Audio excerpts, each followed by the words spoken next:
Am I audible? Yes. Good afternoon, everyone. Welcome you back to the afternoon session of day 4 of the 5-day faculty development program. How can teachers make a difference?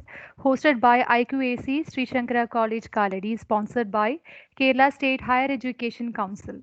Today we have with us Professor Richa Verma as a resource person to handle the topic outcome based education. Professor Richa Verma is the principal project scientist at IIT Madras and also faculty in Teaching and Learning Center TLC. She is an expert in the area of curriculum design and assessment. She is also an education consultant for LV Prasad Eye Institute, Hyderabad. Professor Richa, her research area is in retinal electrophysiology, anatomy, and system neuroscience. She provides specialized training in pedagogy. Also provides formal training in designing, teaching, and assessing higher education programs. Also delivers content by employing various teaching learning strategies. Design problem-based learning cases, curriculum model to promote evidence-based practice. She has conducted faculty development programs on outcome-based teaching learning at IIT Madras for more than 1,500 faculty members since 2017. She has authored several papers in international peer-reviewed journals, and she has also received several awards in an international platform. To name a few, Melbourne International Fees Remission Scholarship from University of Melbourne, Science Faculty Scholarship from University of Melbourne, and so on. On behalf of IQAC, Sri Shankara College Kaladi, and all the participants of this FDP, I extend a wholehearted welcome to you, ma'am. Thank you so much for being with us here today. Over to you, ma'am. Thank you. Thank you for your introduction. And welcome to all the faculty members for this session. Afternoon session is usually challenging because it's post-lunch session. And my job will be to try my best to keep you awake. As you would have noticed in the last 4 days or so, that all our resource person have posed question, and it wouldn't have been a didactic lecture style.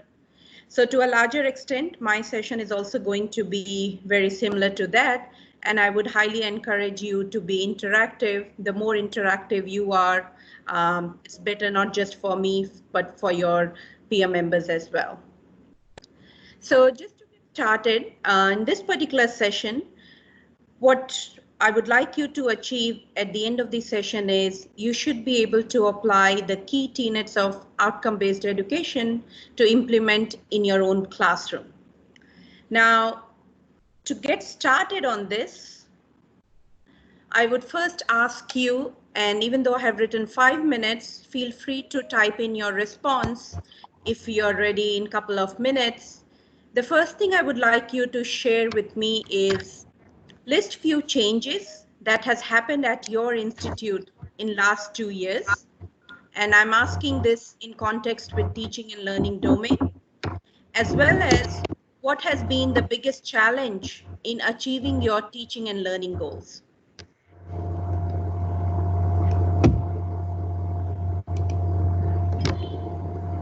I'm going to take a pause for a couple of minutes before I get to hear your response through the moderator.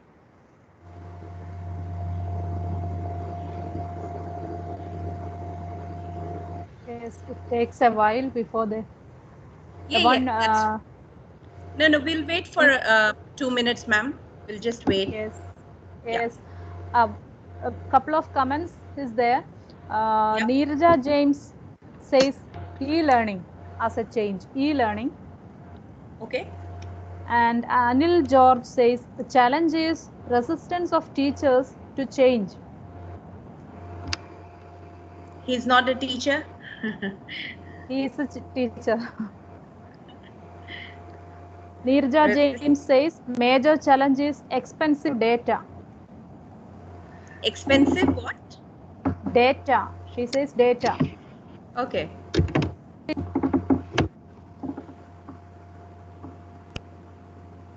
Okay. I'm noting down the responses.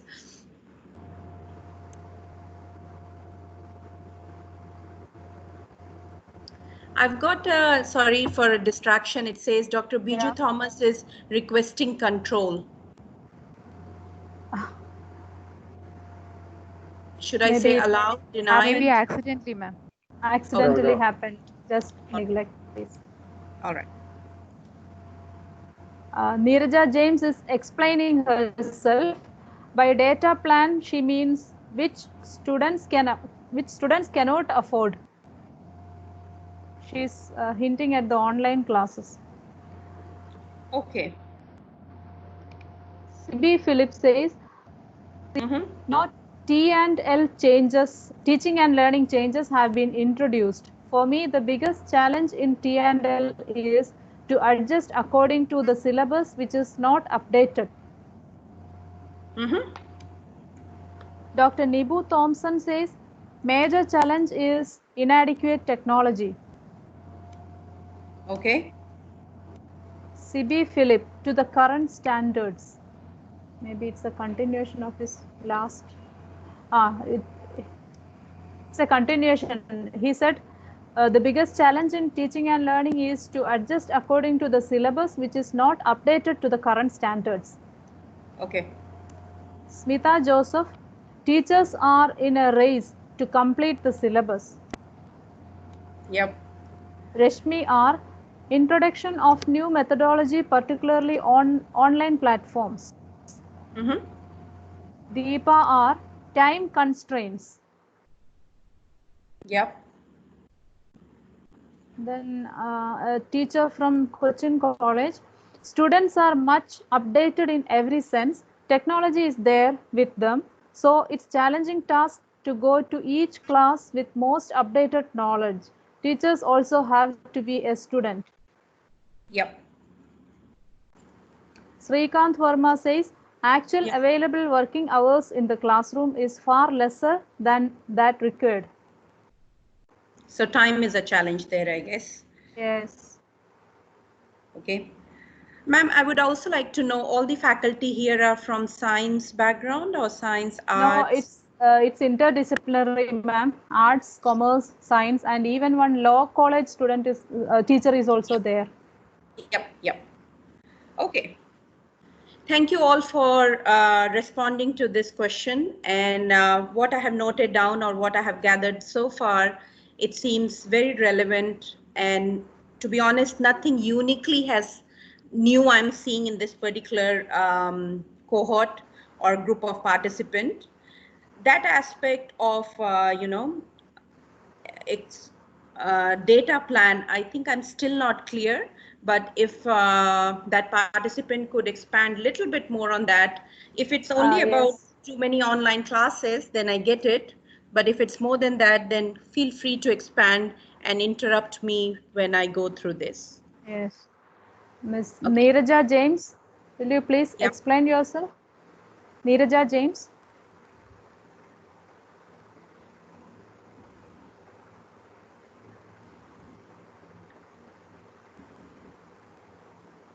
Hello, Neeraja James. Yes, ma'am. Hello. That's okay. Hopefully she could get the network back and we could, she could type the response. So what I've gathered so far from the responses which was shared, that e-learning is becoming a new thing within the teaching learning domain. But more what I have got is the challenges, and the challenges which most of you have described is time constraint, the online platform. Students have other sources which they use as a content for content information. So what should be their incentive to come to your classrooms, and how do we address that?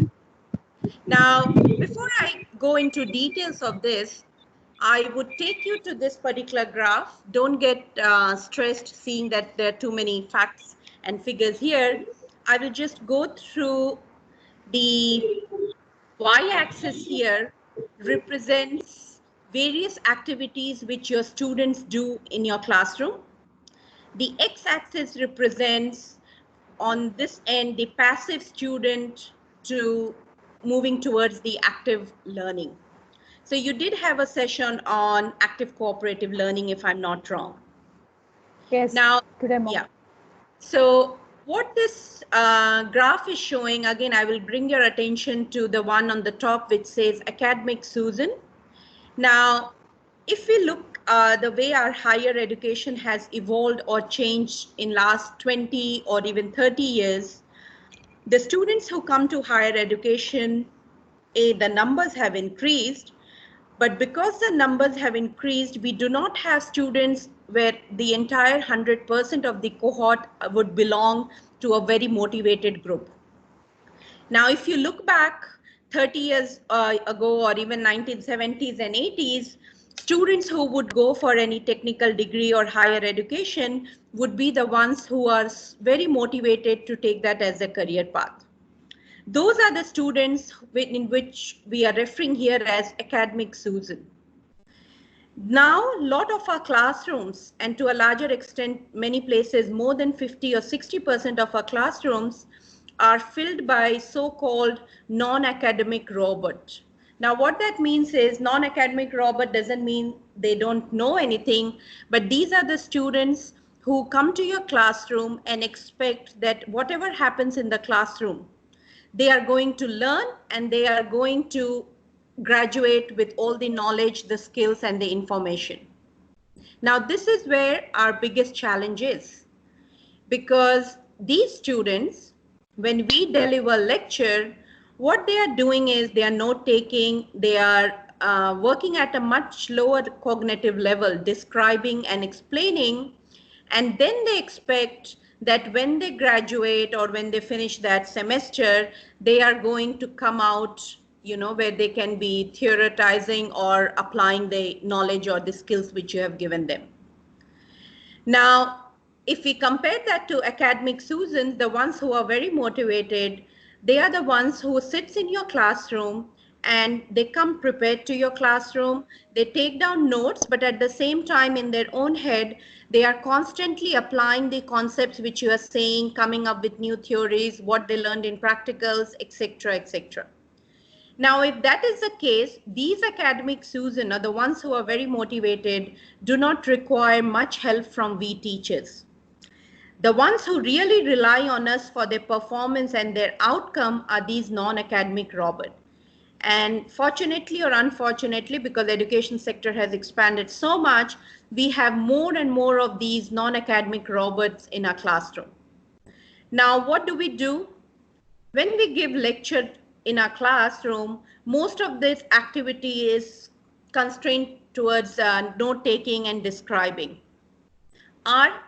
Or what has changed in the higher education, or what we expect to change, is we should conduct our class in such a way that all these non-academic robots are engaged in doing some activity in terms of cognitive activity, so that their experience improves and they are able to reach to the same level as what your Academic Susan is. That level might not be for all the academic robot, but as a teacher, our effort is to shift them on this side by changing the way we conduct our classes and moving towards where we are more engaging students in more of active learning and making a classroom more of a learner-centered classroom.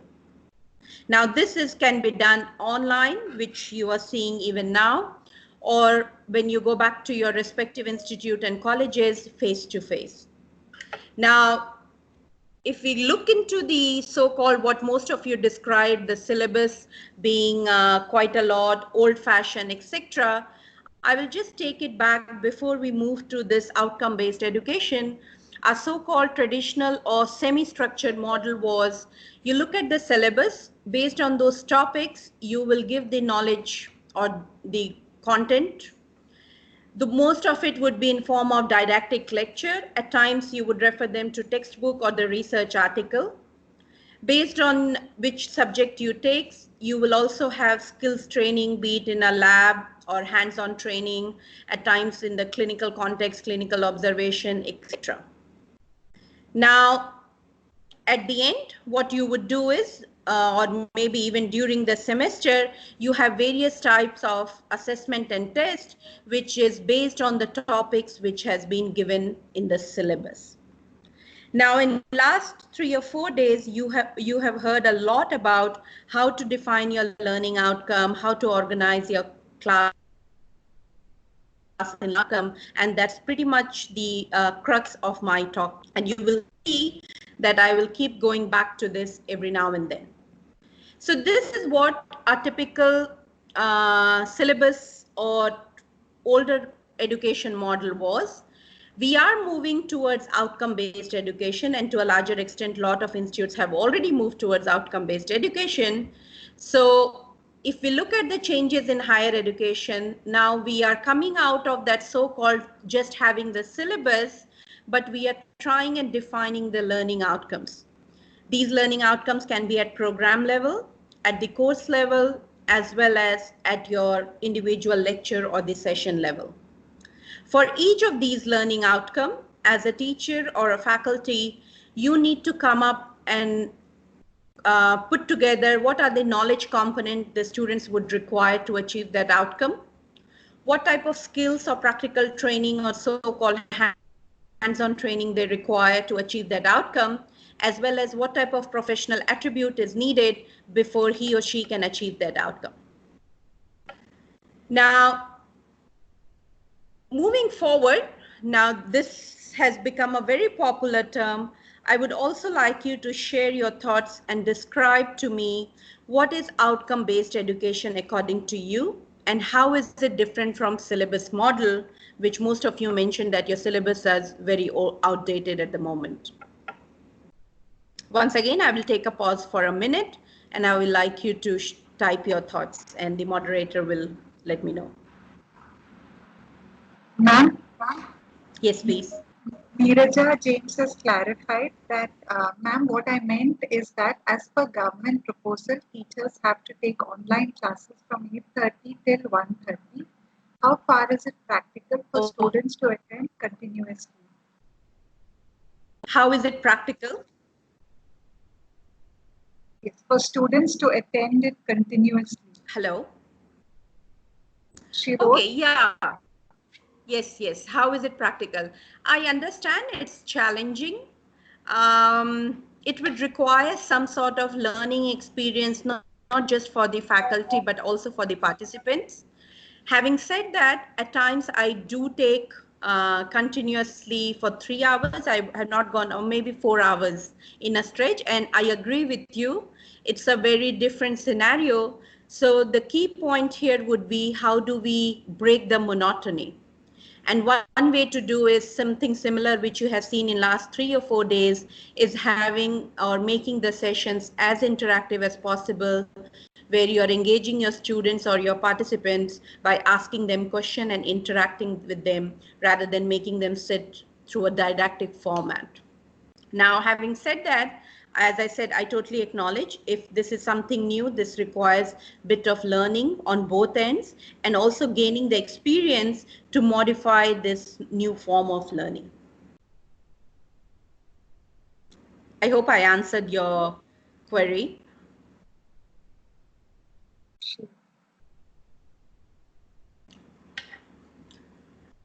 So any thoughts on this particular aspect? She says, yes, ma'am, thank you. Thank you. Sibi Philip writes, OB is presumably implemented in our university, but it shows no changes other than having a few learning outcomes on top of every course syllabus. Yes, thank you very much. Which subject do you teach? Sibi, could you unmute yourself?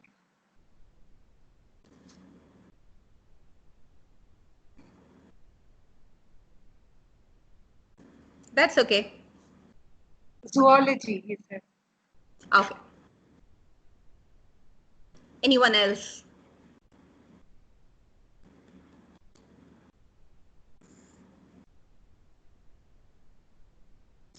I'm guessing, or rather assuming here, all of you are familiar with this term outcome-based education. You have heard this in last few years or 6 months more often than anything else.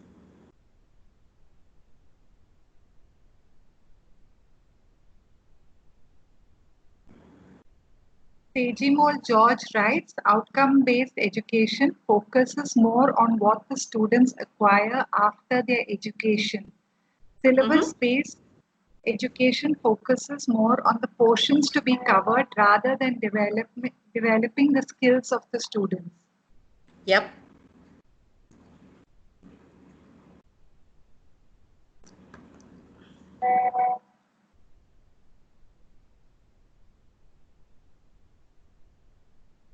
I can take a couple more responses and then we will go through it.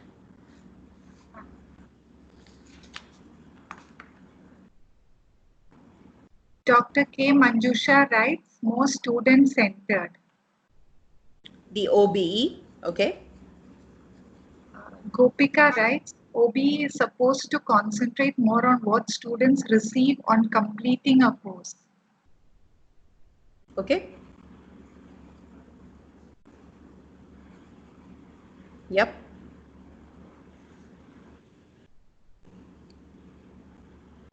Dr. Revati writes, student-centric. Dr. Srinaja writes, focus on learning ability and life skills rather than the result. Okay.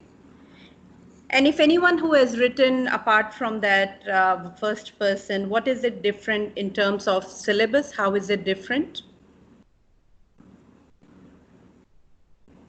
There are more responses. Ma'am, shall I read it out? Yes, if one or two, that will be good. Asha Prabhakaran writes, changes in the assessment pattern.